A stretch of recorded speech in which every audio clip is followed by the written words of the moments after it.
My name is Harold Murdoch, and the night my whole town stood up and clapped for my divorce, my wife was standing 10 feet away from me under the neon beer signs at the VFW, begging me to step outside and talk like adults. My son was at my shoulder. Every old soldier in that smoky hall was watching. I never wanted an audience for my private life, but after what she did on that giant screen at the Coldplay concert, maybe it was only fair the ending played out in public too. That's the part folks remember the applause the way I finally looked Linda in the eye and told her I was done pretending. But it didn't start there. It started on an ordinary morning with stale coffee, a buzzing phone, and one little link that burned my whole marriage down. That morning in Springfield, Missouri looked like any other. I woke up stiff on my side of the bed and reached across the mattress out of habit. Cold sheets. Linda was already gone. She'd said she had early paperwork at the office. The TV in the living room still muttered from the night before. The house smelled like old coffee and fried bacon. I poured what was left in the pot into my chipped mug and took a sip. It was lukewarm and bitter, but it was something to hold on to. My phone started buzzing on the nightstand. One buzz, then another.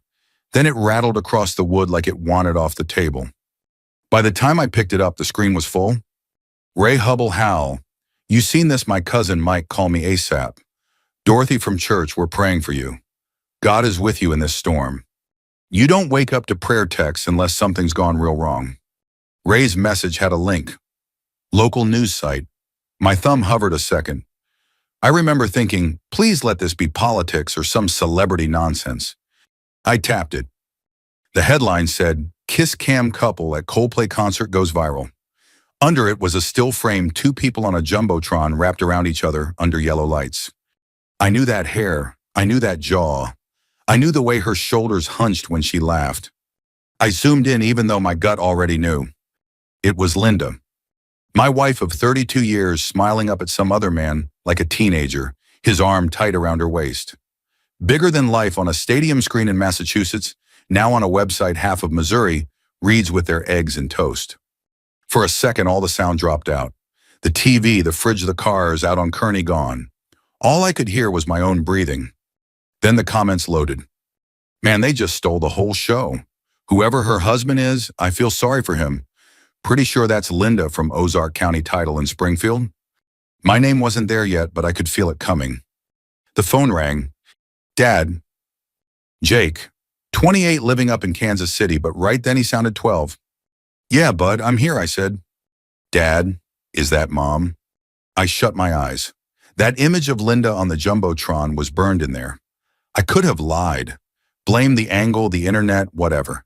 But I raised Jake on the idea that we don't dodge the truth even when it hurts. Yeah, I said, that's her. Silence, office noise hummed behind him, phones, printers, somebody laughing too loud. People at work are sharing it, he said finally. They know she's my mom. I'm sorry, Jake, I said. I'm so damn sorry. How could she do that, he whispered. To you, to us. I didn't have an answer that would fit inside a phone call. I don't know yet, I said, but I'm going to find out. You hear me, I'll get to the bottom of it. We hung up, and I sat on the edge of the bed with the phone in my hand. On the wall in front of me was one of those old Walmart family photos, me, Linda, and Jake in matching blues, all leaning in like nothing could move us. The phone buzzed again. Dorothy from First Baptist. We're praying for your marriage, Harold. If you need anything, we're here. I could almost hear the whispers over coffee and donuts. Springfield is too small for a scandal this loud. I went back to the kitchen. The coffee tasted like burnt rubber now, so I dumped it in the sink and watched it swirl away. That's what it felt like inside me, 30-plus years circling the drain. Here's what the internet didn't know: that Coldplay concert wasn't the first time something felt off. About a week earlier on a Tuesday night, Linda's purse had been sitting open on a kitchen chair. She was in the shower. I was just looking for a pen. I moved a little packet of tissues and saw something glossy tucked down in the leather. I pulled it out thinking it was a coupon. It was a ticket, heavy paper, shiny logo. Coldplay, Gillette Stadium, VVIP. For a second, my heart actually lifted. I've been listening to those guys since Yellow first came through the speakers of my old truck. Linda used to roll her eyes, but she sang along anyway. We'd always said that if they ever came close and money wasn't too tight, we'd go. Just once. I thought she did it. She finally did something big for us. Then I saw the fine print. 2 seats. Behind the ticket was a folded travel printout. Flights, hotel. Guest Linda Murdoch, additional guest Eric Dalton. I knew his name from the office Christmas parties and company flyers. IT guy, big smile, too many jokes. The one who told me you're a lucky man, Hal. Linda keeps this place from falling apart. I stood there barefoot on the cold tile water, running down the hall holding those papers like they were ticking. My first instinct was to storm into the bathroom, wave that ticket in her face, demand an explanation. Instead, I slid everything back exactly where I'd found it, sat down at the table and stared at the clock over the stove while it ticked past 10:11 midnight. When Linda came into the kitchen in her robe, she kissed my cheek. "You okay? You're awfully quiet tonight." "Long day," I said. She poured herself a glass of wine and talked about a training session in Branson her boss wanted her to attend. I nodded, tasted metal in the back of my mouth, and told myself maybe there was some explanation I just didn't see yet. Now, with that kiss cam photo staring up at me from my phone, and my son's voice still shaking in my ear, I knew I hadn't been crazy. I'd just been slow.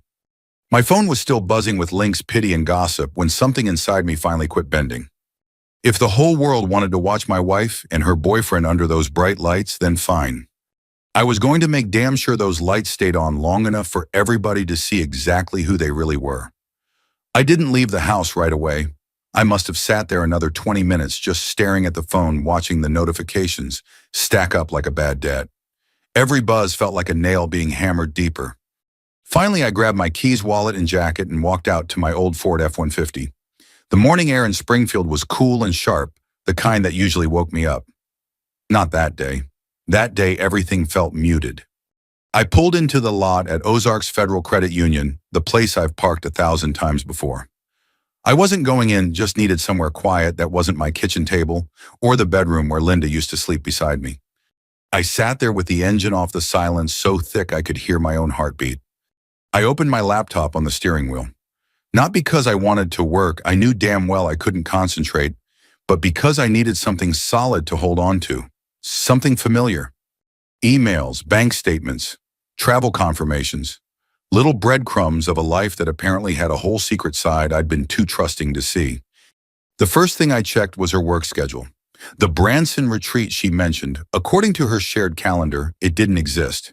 Instead, she had a vacation day marked. Just one word in the notes. Training. Training my foot. Next, I opened our Airline Points account. We share it, but she's the one who usually books flights when we visit Jake or go see her folks.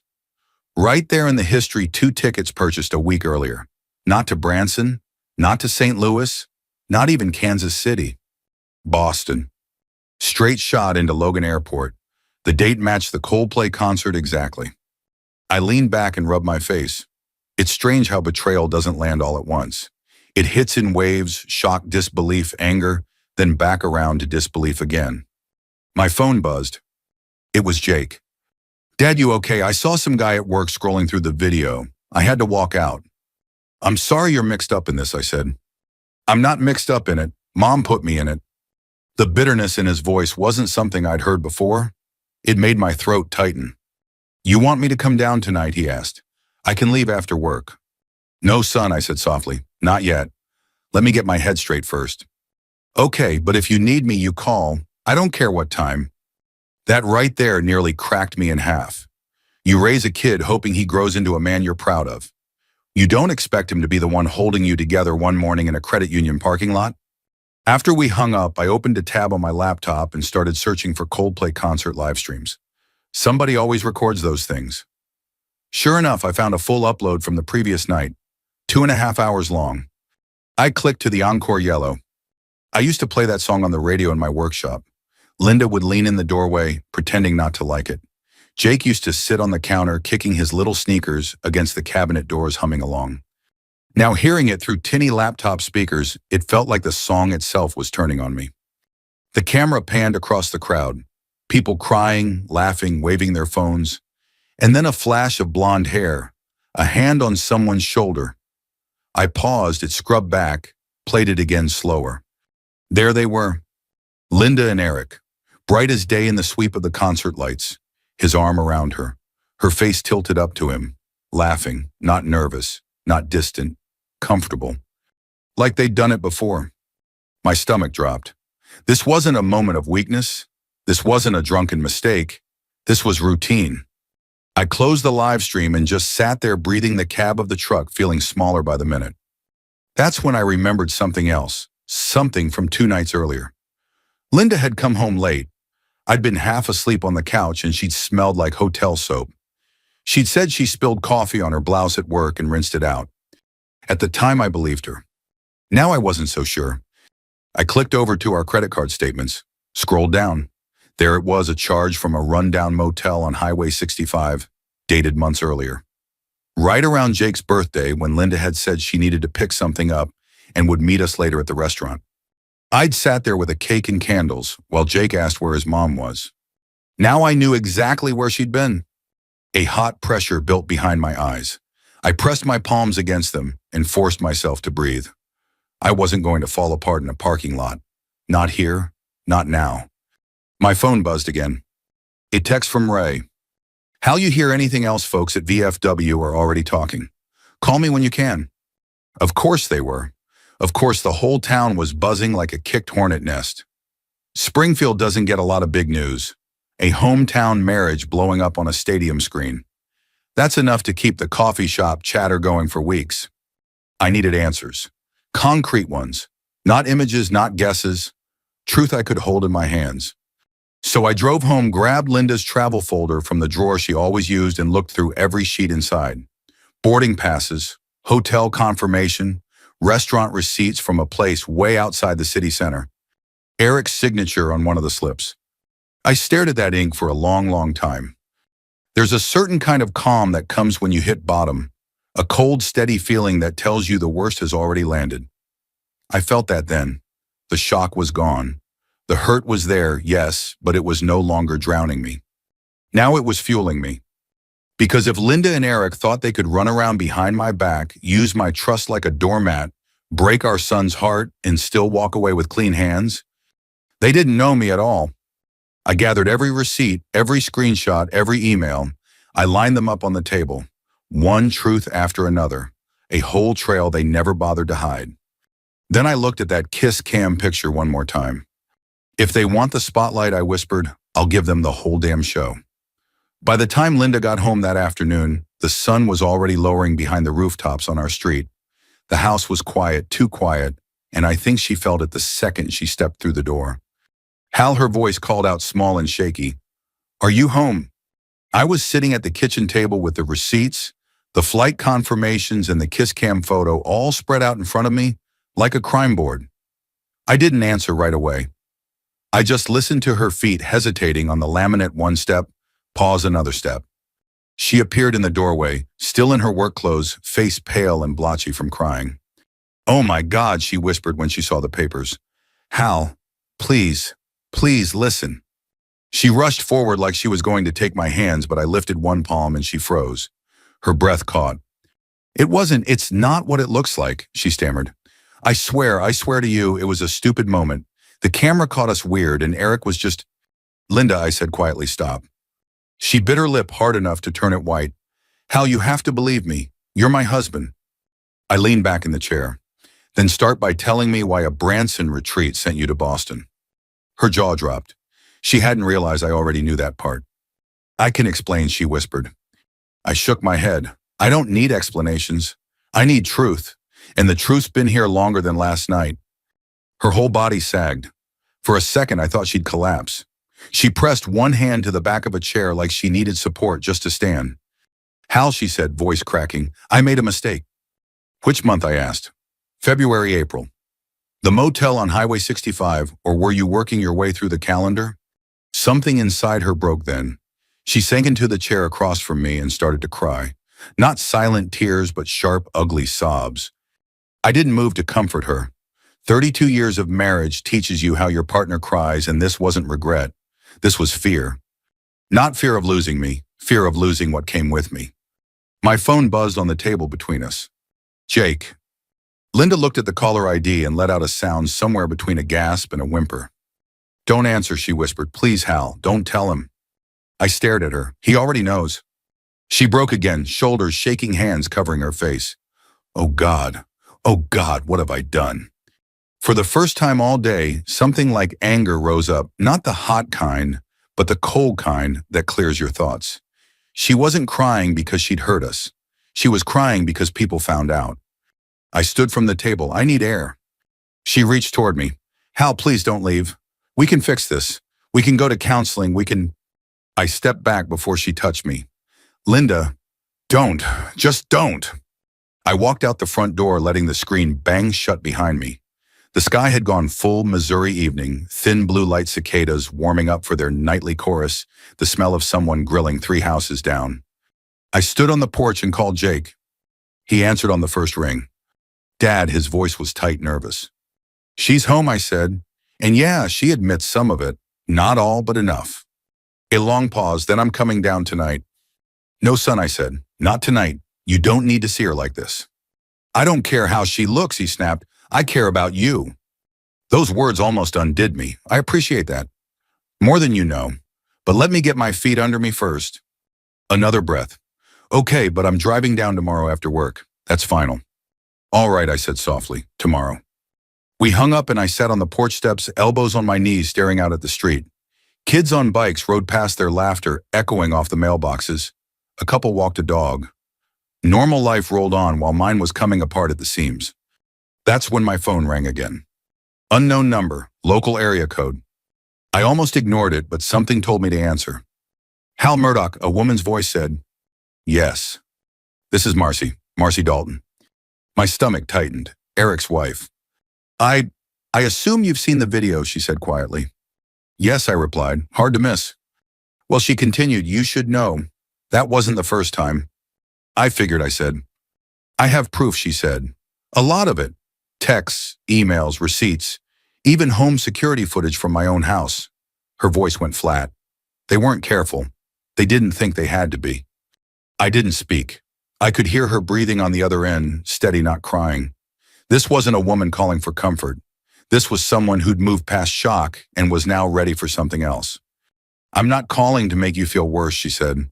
I'm calling because I'm done being quiet, and something tells me you are too. You'd be right, I said. Good, she replied. Because if you're willing, we should meet. Compare notes, figure out next steps. I rubbed my jaw. Where? Hickory House Cafe, she said. Tomorrow morning, 9 o'clock. I'll be there. One more thing, she added, voice turning colder than steel. Eric thinks he's untouchable. Linda probably does too. But they're not, and I'm tired of letting them play us for fools. Marcy, I said quietly, I think you and I are on the same page. We hung up. I didn't go back inside right away. I sat out there until the sky turned purple and the porch light flickered on. When I finally walked back into the house, Linda was still at the table, eyes swollen, tissues scattered everywhere. She looked up at me like maybe I'd changed my mind in the hour I was gone. I hadn't. I'm meeting Marcy tomorrow, I said. She flinched like I'd slapped her. Hal, don't! Please! That woman, she's unstable, She's the one who told me the truth, I interrupted. That makes her a hell of a lot more stable than what I've seen today. Linda buried her face in her hands again. I stepped toward the hallway. Where are you going, she asked. To sleep, I said, but not in here. I grabbed a pillow and blanket from the closet and headed for the couch. As I lay there staring at the ceiling fan slowly turning overhead, I realized something. I wasn't falling apart anymore. I was waking up. And tomorrow morning at Hickory House Cafe, the real reckoning would begin. I didn't sleep much that night on the couch. The ceiling fan kept wobbling on its loose screw, clicking every few rotations, like a metronome set to the speed of my thoughts. I stared at the shadow of its spinning blades for hours, wondering how many other nights I'd missed the truth hanging right over my head. By the time dawn crept through the blinds, my eyes burned, but my mind was clear. At 8:45, I pulled into the gravel lot behind Hickory House Cafe, the kind of place where the biscuits come out heavy and the gossip comes out heavier. Marcy was already there, sitting in a booth by the window, hands wrapped around a mug of coffee she hadn't touched. She looked different than I expected. Not angry, not frantic, just resolved. She nodded as I slid into the seat across from her. Hal. Marcy. A waitress dropped 2 menus on the table. Neither of us touched them. Marcy reached into her purse, pulled out a thick manila envelope, and pushed it toward me. This is everything I have, 8 months worth. I opened the flap and felt my stomach knot. Printed texts, hotel confirmations, pictures, screen grabs from security footage Eric and Linda slipping into her house while she was supposedly at work. I didn't say anything at first. I just breathed slowly, letting each piece of truth settle like gravel at the bottom of a pond. "You okay?" Marcy asked quietly. "No," I said honestly, "but I'm done pretending I am." She nodded. "Me too." We sat there in silence a moment, just two people who'd had the same bomb dropped on their lives in different houses. Finally, I said, "What do you want to do?" Marcy's eyes lifted to mine, cold but controlled. "Expose them. Properly, legally, cleanly." She paused. "I already spoke to an attorney. Eric used company resources for at least one of those trips. That's fraud. If your wife benefited, that drags her into it." I took that in, slowly, carefully. "I'm not looking to ruin lives." "Hal," she said, leaning forward, "they ruined ours first." She wasn't wrong. "And there's something else," she continued. "If Eric gets fired, he loses health benefits, stock options, everything. He's terrified of that. It's leverage." The idea of leverage hadn't crossed my mind. I'd been drowning in hurt, not strategy. But now I saw the path forming under my feet. The waitress came by again. We ordered 2 coffees, nothing more. Neither of us felt like eating. Marcy folded her hands. "We do this smart. We do it right. No screaming matches, no petty revenge, just truth and consequences." I nodded. "I'm with you." Her shoulders relaxed just barely. "Good. Then let's start with the courthouse." The Greene County Judicial Center always smelled like old paper and lemon cleaner, a mix that reminded me of school hallways. We walked inside together, not like a couple, but like two witnesses coming forward after a long silence. The attorney, Marcy, had contacted a sharp-eyed woman named Sharon, met us outside her office. She shook my hand firmly. "Mr. Murdoch, I'm sorry for what you're going through," she said, "but you're doing the right thing by gathering facts before reacting." She tapped the manila envelope. "And this is more than enough to move forward." We sat down across from her, and she walked us through everything. How to file formal complaints, how to document fraud, how to prepare for divorce proceedings, how to protect assets, how to keep Jake shielded from the ugliest parts. When we finished, Sharon looked at me directly. "Do you want reconciliation or resolution?" The question hit harder than expected. "Resolution," I thought. "Resolution," I said aloud. That afternoon, I went back home long enough to pack a duffel bag. When I slung it over my shoulder, Linda stepped out of the bedroom doorway, eyes red and puffy. "You're leaving," she whispered. "For a while." "Hal, please don't do this. I can explain." "Don't," I said. "Not angry, just done. Not tonight." She reached toward me again, but her hand fell before she touched my arm. "Where will you go?" I didn't answer. Some questions don't get answers anymore. I walked out to my truck, tossed the duffel onto the passenger seat, and started driving without thinking too much about where I was headed. Before long, I found myself pulling into the cracked, faded parking lot of Pinecrest Motor Inn, the little place off Route 65 with the flickering neon sign. The room smelled like cigarettes and cheap disinfectant. The carpet was older than Jake. The AC rattled like it was coughing. But it was quiet. I sat on the edge of the bed, staring at the peeling wallpaper. It felt surreal, 32 years of marriage ending under a buzzing fluorescent light. I grabbed a cold hamburger from the diner next door and ate it without tasting a bite. I wasn't hungry. I was just trying to fill the space. Then there was a knock. I opened the door and there he was, Jake, eyes tired from the long drive, holding a 6-pack of Coors Light. "Dad," he said softly, "let me in." I stepped aside. He sat beside me on the sagging mattress and handed me a beer.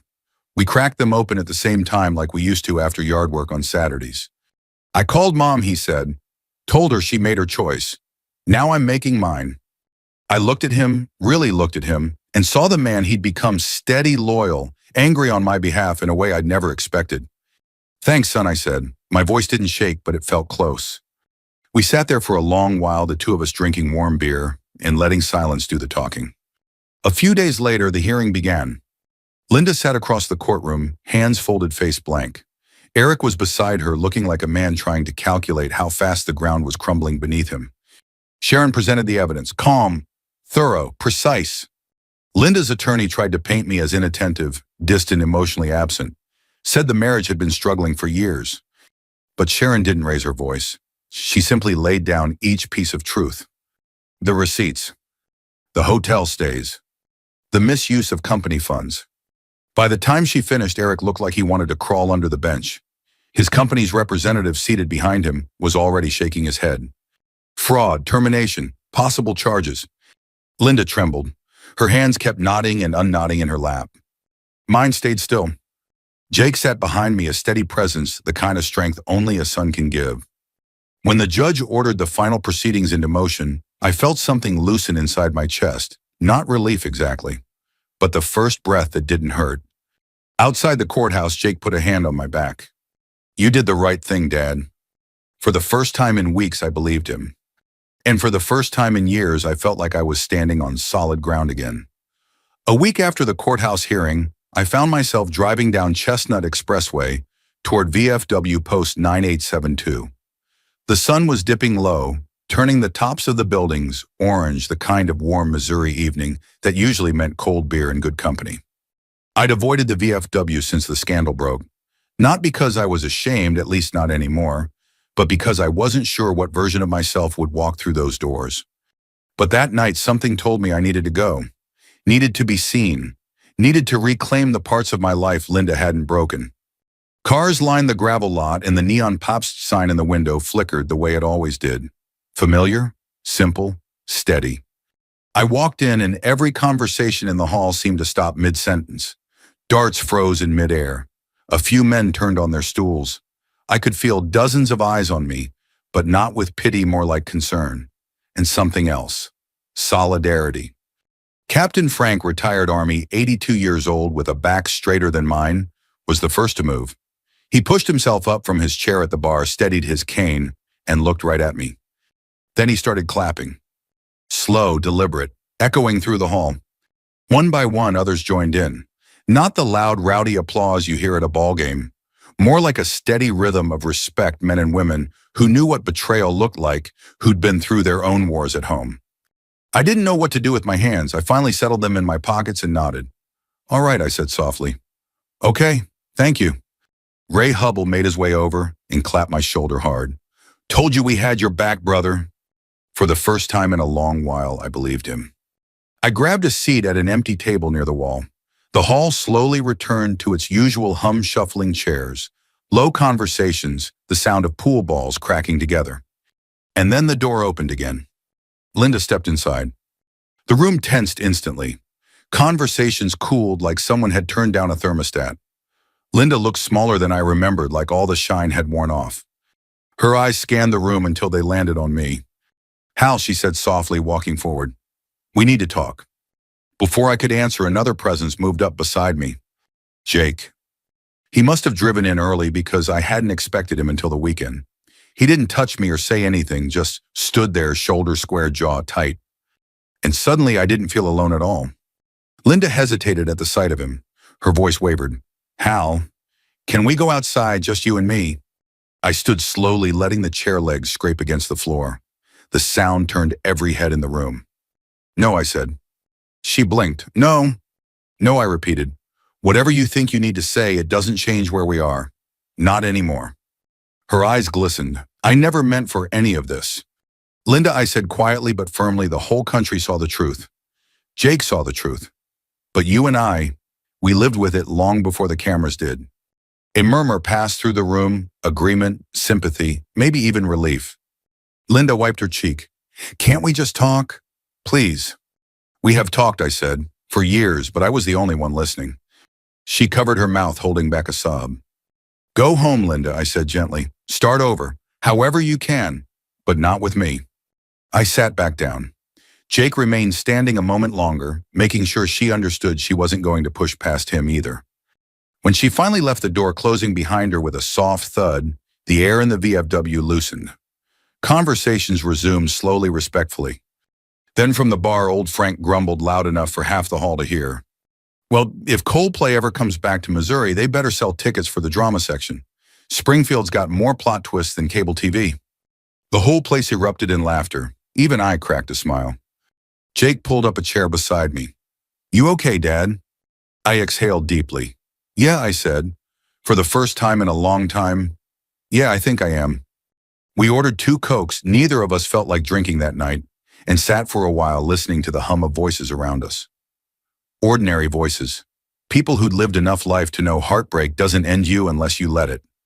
When we finally stepped back outside, the sky had turned dark, and the crickets were tuning up like a tiny orchestra. We walked to the truck, and Jake glanced at me. "You want to listen to something?" he asked. "Depends on what," I said with a sideways smile. He smirked.